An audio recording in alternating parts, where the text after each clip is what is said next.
Libby TV show here at Oak Tools in Royal Oak.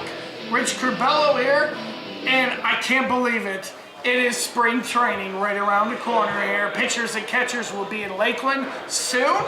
I have a couple guys. I really have two generations here with me to talk a little bit about baseball. We have Ed KRASS, who had 45 years of baseball knowledge that he's mentored hundreds of kids in the Southfield, West Bloomfield area, and welcome to the show. Thank you for having me. And we have the new breed, I like to call it, ZACK LIBBY from Rochester High School. ZACK, thank you for stepping in and talking a little baseball here. Thank you for having me on the show, Rich. And you know what, Zach, it's interesting because we look at the Tigers, and you know, after last year, it was really painful to see how the Tigers really faltered in the playoffs. What do you see in their focus for the upcoming season?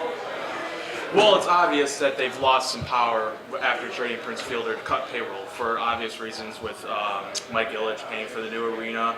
And cutting payroll with Prince Fielder's $214 million can help him pay for the new stadium. He's also got $25 billion from the owners from the MLB.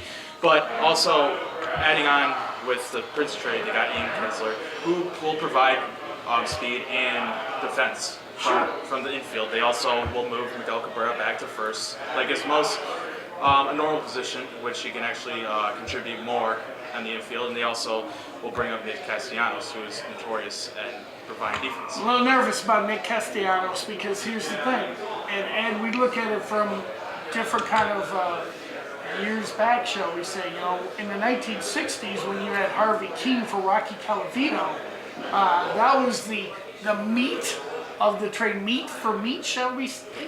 Right, yeah, no, but I'm very excited for this year's team.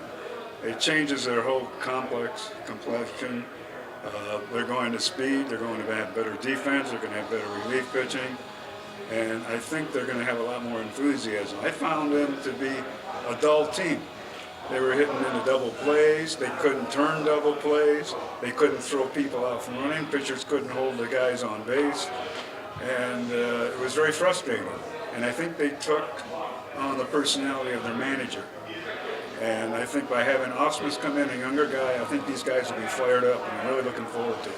I heard through the grapevine that Ed KRASS was called the big lefty. Big left-hander. The big left-hander, excuse me. Where did that story come from? Well, I played college ball at Wayne. It was all conference for 2 years. And Cleveland wanted to sign me, and then I threw my arm out. So I ended up playing racquetball at the South Athletic Club with Al Kaline. And he was very selective who he would play with, and he always called me the big left-hander. And in 1993, they had the reunion of the 68 Tigers at Tel 12 Mall.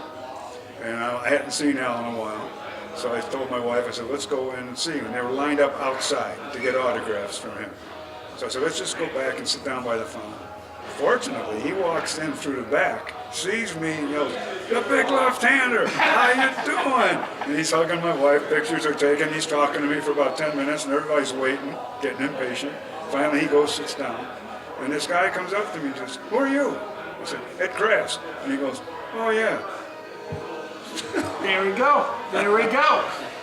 Zach, I wanted to ask you also, what do you see teams like Kansas City and Cleveland in the middle? Because Kansas City is going to be the biggest threat to Detroit with the acquiring some very big players like Omar and Fonte. So what do you think about their progress? Well, you got to take into the fact that they probably have the most underrated pitching staffs in the MLB right now with James Shields, Irvin Santana, and you know, they've been very competitive as of recently. Like they finished second in the American League, the Central last season. I mean, you're right. You wouldn't be surprised if they could finish first. I mean, it's not a guarantee that the Tigers will finish in first place again because of the fact that they've lost power, which contributed to how many runs they've provided. But you know, with their speed and defensive increase, as well as acquiring Joe Nathan, Java Chamberlain, and Ian Kroll, and Robbie Ray from the Pfister trade as well. But you know, it will be competitive, but I don't see a guaranteed first place for the Tigers. It's going to be a challenge. We're going to be back with the second part of this conversation here on the Indbeat TV show here at O'Toole's in Royal Oak.